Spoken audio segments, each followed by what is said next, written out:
అంతా కూడా ఎంతో శాంతియుతంగా సామరస్యంతో సోదరభావంతో ఉన్న ప్రాంతం.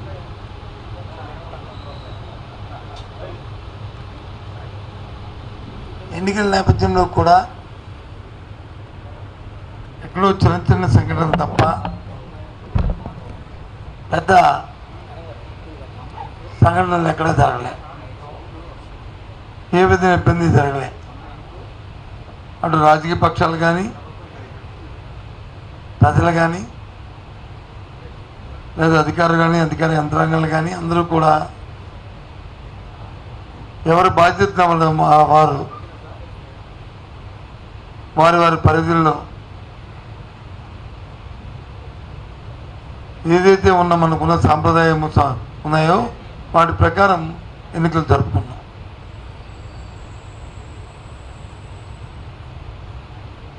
అయిన తర్వాత ఒకటి రెండు చిన్న చిన్న సంఘటనలు జరుగుతున్న నేపథ్యంలో వాటిని రాజకీయ లబ్ధి కోసం రాజకీయ కోణంలో దయచేసి శాంతియుతంగా ఉన్న మా ఉత్తరాంధ్ర ప్రాంతంలో ఇటువంటి సంస్కృతి లేని నేపథ్యంలో రాజకీయాల కోసం లేనిపోయిన రాజకీయ ఆరోపణలు చేస్తూ వాటిని ప్రేరేపించొద్దని అన్ని పార్టీలని కోరుతున్నాను. ముఖ్యంగా పోలీసు వ్యవస్థను కూడా కోరుతున్నాను. నిష్పక్షపాతంగా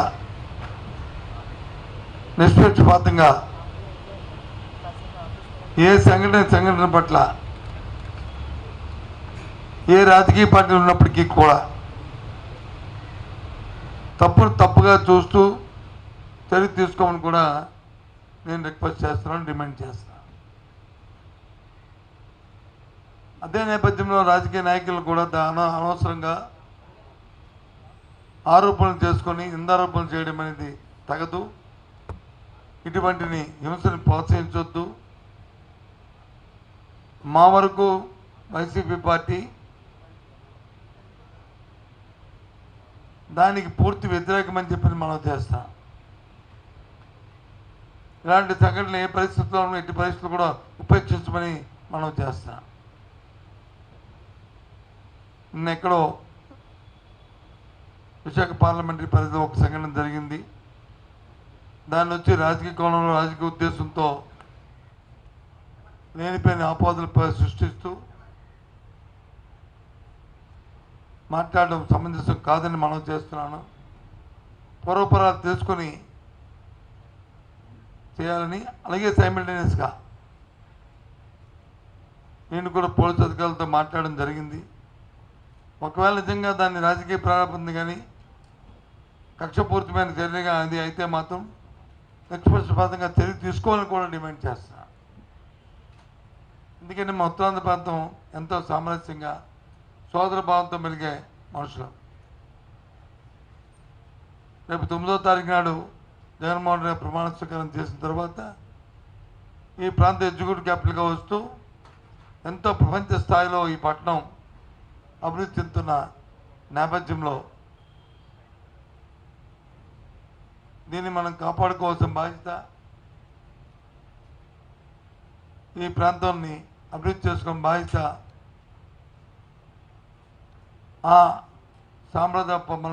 మన సాంప్రదాయాల్ని మనం కొనసాగించిన బాధ్యత ఈ ప్రాంత పౌరులుగా ఒక రాజకీయ పార్టీ నేతలుగా కాకుండా ప్రాంత పౌరులుగా మన బాధ్యత అని చెప్పి అన్ని రాజకీయ పార్టీలు కూడా నేను కోరుతున్నాను. దయచేసి అందుకోసమే మీ ద్వారా చెప్దామని ఇవాళ ఈ పత్రికా సమావేశాన్ని ఏర్పాటు చేశానని మనం చేస్తున్నాం.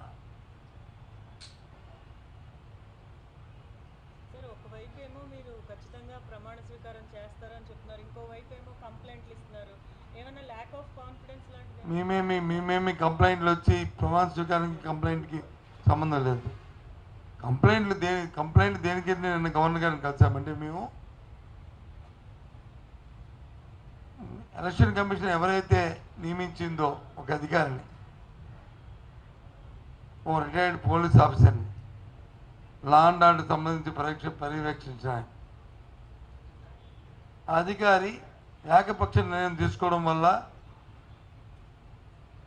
ఏదైనా కంప్లైంట్ ఏదైనా ఒక ఫిర్యాదు వస్తే దాని మీద క్షుణ్ణంగా పరిశీలన లేకుండా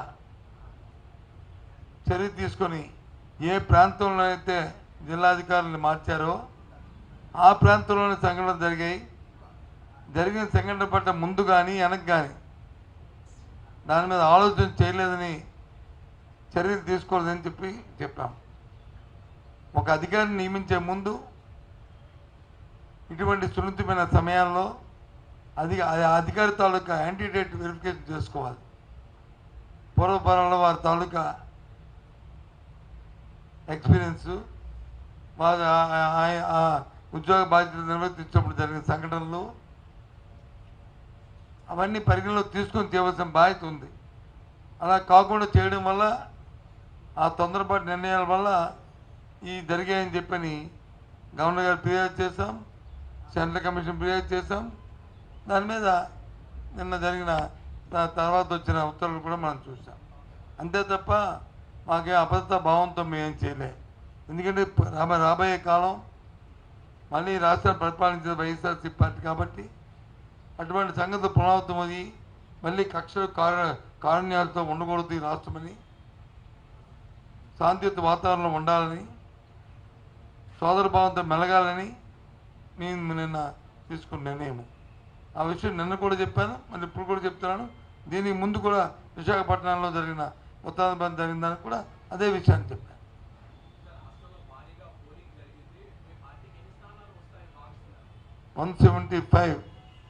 175 దగ్గరికి వస్తాం. సార్ ఇది అన్నారు కదా, అధికారులను కూడా ప్రతిపక్షం కోరుకున్న వాళ్ళనే నియమించారు అని. మరి అధికారంలోకి వచ్చాక వాళ్ళని ఏమైనా మారుస్తారా? మాట్లాడడం లేదు, అయిపోయింది కదా. ఎక్కడైతే ఎస్పీలు మార్చారో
నేను కాదనలేదు బాబు, అది ఎక్కడ నేను వినలేదు. కొన్ని మరి చక్కెరలో చెప్పారని నాకు తెలీదు.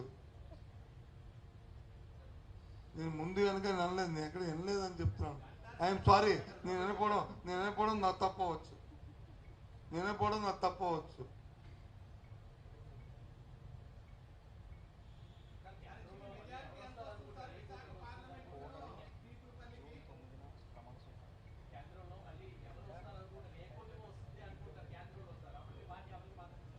ఇది ఇంతకు ముందు కూడా నేను మీకు చెప్పాను, ఒక బాధ్యత గల వ్యక్తిగా ఒక సుదీర్ఘకాలం రాజకీయాల్లో ఉన్న వ్యక్తిగా నేను కోరుకోకూడదు, నా నోటంటే ఆ మాట రాకూడదు. స్టేబుల్ గవర్నమెంట్ రావాలని కోరుకోవాలి కేంద్రంలో. కానీ ఒక స్వార్థంతో రాష్ట్ర ప్రయోజనాల దృష్ట్యా మా పార్టీ మీద ఆధారపడిన ప్రభుత్వం కేంద్రం రావాలని కోరుకుంటున్నాం.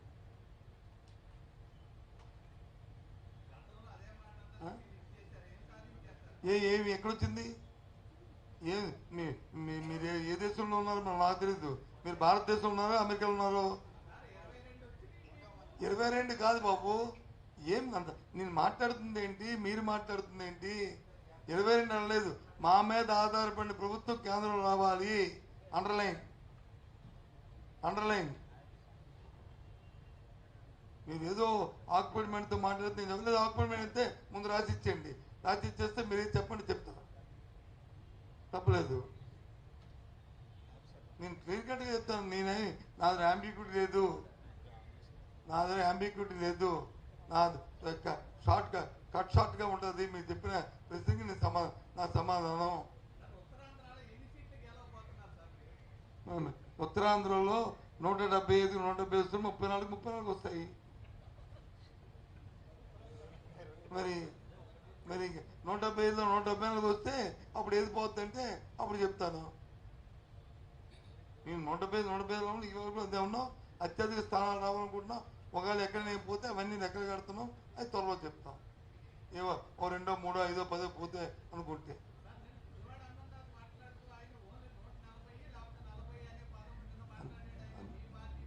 మన ఆయన ఏం మాట్లాడో నాకు సంబంధం లేదు. నేను మాట్లాడుతుంది ఆయన కూడా అడగస్తుంది.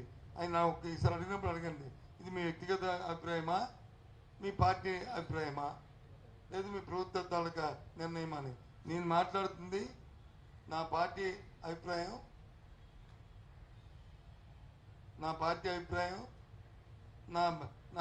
నా తాలూకా నా ప్రభుత్వం తాలూకా విధానం. క్లారిటీ ఉందా మీకు తమకి? అది అందుకు దయచేసి చెప్పండి.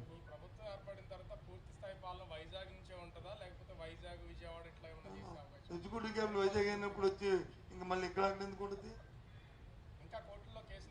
అవుతాయి అవన్నీ మేము మేనిఫెస్టో అందుకే కదా పెట్టాం. తెలుగుదేశం పార్టీ మేనిఫెస్టో పెట్టలే, మేము ప్రజా తీర్పుకి ఇచ్చాం. మేము ఇది ప్రజా తీర్పుని కోరుతున్నాం.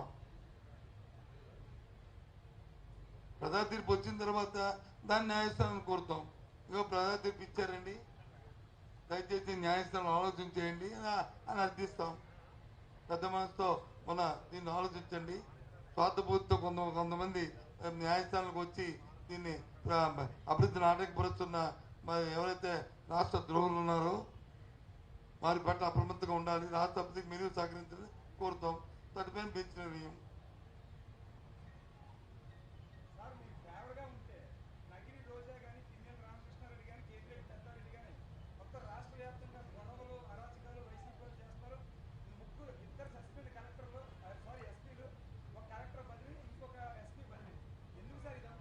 ఇందాక మీరు ఎప్పుడు కూడా కొద్దిగా డేట్ బస్ తప్పినప్పుడు వస్తారు.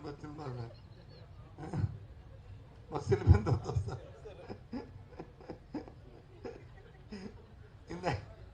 ఇందాక చెప్పాను బాబు, ఇందాక చెప్పాను శ్రీనివాస్, ఇందాక చెప్పాను. ఏం చెప్పానంటే ఎన్నికల ప్రక్రియ ప్రారంభమైనప్పుడు తెలుగుదేశం పార్టీ కూటమి నాయకులు ఫిర్యాదు ఇచ్చి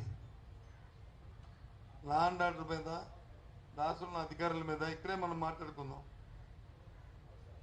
నేను అదిగా ఇచ్చి ఎవరైతే ఒక రిటైర్డ్ పోలీస్ ఆఫీసర్ని, ఇంతమంది దేశంలో అధికారులు ఉంటుండగా ఆఫీసర్ని వచ్చి పర్యవేక్షణ చేశారో, అతని పర్యవేక్షణలో ఏ పోలీస్ అధికారిని ఏ జిల్లాలో మార్చారో ఆ జిల్లాలోనే సంఘటనలు జరిగాయి. అదేనండి మేము కలెక్టర్కి, సెంట్రల్ ఎలక్షన్ కమిషన్కి అన్నింటికి కంప్లైంట్ చేస్తాం. దాని మీదే, అంతేగాని అక్కడెక్కడ మాది కాదే అధికారుల నిర్లక్ష్యం అది జరగకూడదని కోరుకుంటున్నాం. అందుకే కదా ఇప్పుడు ఏం చెప్పాను, ఇప్పుడు నేను నిన్న వైజాగ్లో ఒక సంఘటన జరిగిందని, అది కక్షలతో, అది రాజకీయ కక్షలతో కాదని నా అభిప్రాయం. ఒకవేళ అది రాజకీయాల కోసం జరిగితే మొత్తం పోలీసులు ఉపేక్షించొద్దు, ఏ పార్టీ వాళ్ళైనా సరే. కానీ సైమల్టేనియస్గా రాజకీయ నాయకులు కూడా రాజకీయ స్వార్థం కోసం, రాజకీయ స్వలాభం కోసం అలాంటి సంఘటనలు వాడుకోవద్దు. శాంతియుతంగా ఉన్న మన ఉత్తాంధ్ర ప్రాంతాల్లో ఇలాంటి మళ్ళీ తేవద్దు, దయచేసి కోరుతున్నాను. సైమల్టేనియస్గా పోలీసులు కూడా సీరియస్గా మీరు ఉండాలనేది నా తాలూకా డిమాండ్, నా రిక్వెస్ట్. నేనేమి మా పార్టీ ఆ పార్టీ అనలే కదా, నేను ఎవరిని కూడా ఉపయోగిస్తున్నాం. ఇలాంటి సంఘటనలు వస్తే మాత్రం అది పొలిటికల్ లీడర్ అయితే, అదే వ్యక్తిగతంగా ఓ 2 ఫ్యామిలీలో రెండు ఇదో లేదా కొళాయి దగ్గర తగువ లేదా ఇంకో తగువలో వస్తే దానికి మనం ఏం చేయలేము. చెప్పండి ఏంటి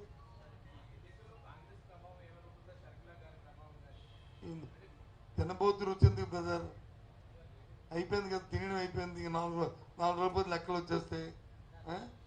ఏంటి ఇంకా ఇప్పుడు దాని మీద కామెంట్ చేసుకోవడం, రివ్యూ చేసుకోవడం,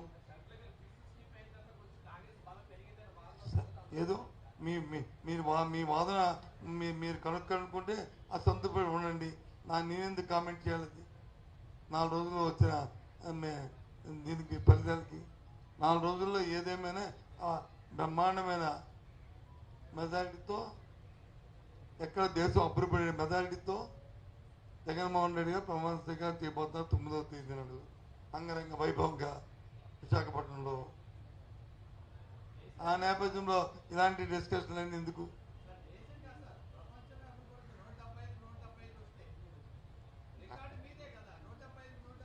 ఓకే చూడు, అది కూడా దేశంలో అవ్వాలని కోరుకున్నాం మేము. మీరు ప్రపంచ అభివృద్ధిని వస్తే 170 రావాలి, 170 దగ్గరగా వస్తాయని చెప్పి నేను చెప్పింది.